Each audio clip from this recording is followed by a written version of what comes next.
Veterinary സർവകലാശാലയിലെ സിദ്ധാർത്ഥിന്റെ മരണം ചർച്ചയാകുമ്പോൾ SFI സംസ്ഥാന സെക്രട്ടറി PM ആർഷിയുടെ ക്രിമിനൽ കേസുകളും ചർച്ചയാവുകയാണ്.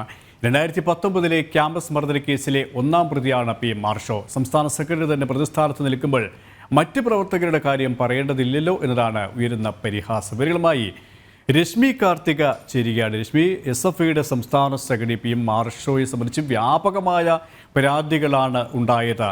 പലപ്പോഴും വിദ്യാർത്ഥി സംഘടനാ പ്രവർത്തനത്തിനുള്ള സമയത്തിലുപരിയായിട്ട് പോലീസ് സ്റ്റേഷനുകളും കോടതികളും ജയിലുകളും കയറിയിറങ്ങിയ ഒരു വിദ്യാർത്ഥി നേതാവാണ് എന്ന രീതിയിലുള്ള വിമർശനം കാലാകാലങ്ങളായി അദ്ദേഹത്തിന് നേരെയുണ്ട്. അദ്ദേഹത്തിൻ്റെ ഒരു വിദ്യാർത്ഥി സംഘടനയുടെ നേതാവാകാനുള്ള പ്രായമാണോ PM ആർഷോയ്ക്കുള്ളത് എന്നുള്ള ചോദ്യവും നമ്മൾ നിരന്തരം ചർച്ച ചെയ്തതുമാണ്. അദ്ദേഹത്തിൻ്റെ ക്രിമിനൽ പശ്ചാത്തലവുമായി ബന്ധപ്പെട്ട് കൂടുതൽ എന്തൊക്കെ കാര്യങ്ങളാണ് ഇപ്പോൾ പുറത്തു വന്നുകൊണ്ടിരിക്കുന്നത്?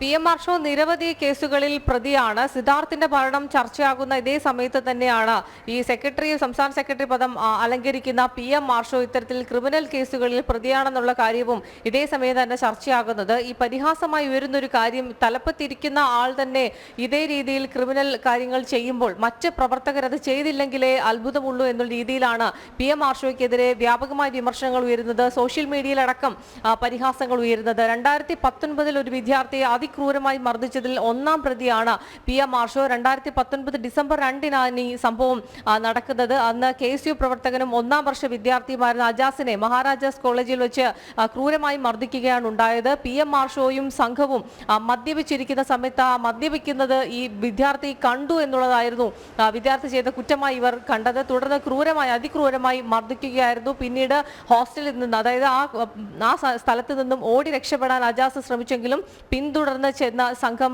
ക്രൂരമായി മർദ്ദിക്കുകയായിരുന്നു. പിന്നീട് അവിടെ നിന്നും ഹോസ്റ്റലിലേക്ക് കൊണ്ടുപോയി ഒരു ദിവസം നീണ്ടുനിന്ന ഒരു മർദ്ദനമായിരുന്നു ഈ വിദ്യാർത്ഥിക്ക് നേരിടേണ്ടി വന്നത്. തുടർന്ന് പോലീസ് സ്റ്റേഷനിൽ പരാതി നൽകിയിട്ടും എല്ലാ കേസുകളിലും പോലെ തന്നെ കുട്ടി സഖാക്കളെ സംരക്ഷിക്കുന്ന നിലപാടാണ് CPMന്റെ ഭാഗത്തു നിന്നും ഉണ്ടായത്. CPM ആ വിഷയത്തിൽ ഇടപെടുന്നു, ഇവരെ സംരക്ഷിക്കുന്ന നിലപാട് സ്വീകരിക്കുന്ന. പലതവണ ജാമ്യമില്ലാ വാറന്റ് കോടതി തന്നെ ഈ കേസിൽ പുറപ്പെടുവിച്ചിട്ടുണ്ട്. പക്ഷെ അപ്പോഴൊക്കെ പോലീസ് ഇക്കാര്യത്തിൽ ഒരു അനാസ്ഥയാണ് പോലീസിന്റെ ഭാഗത്തു നിന്നും ഉണ്ടായത്. PM ആർഷോയുടെ കാര്യമല്ല, മറ്റ് ഈ തിരുവനന്തപുരം യൂണിവേഴ്സിറ്റി കോളേജിലടക്കം വിദ്യാർത്ഥി SFIയുടെ ഒരു മാനസിക പീഡനം കാരണം ആത്മഹത്യക്ക് ശ്രമിക്കുന്ന ഒരു സാഹചര്യം ഉണ്ടായിരുന്നു.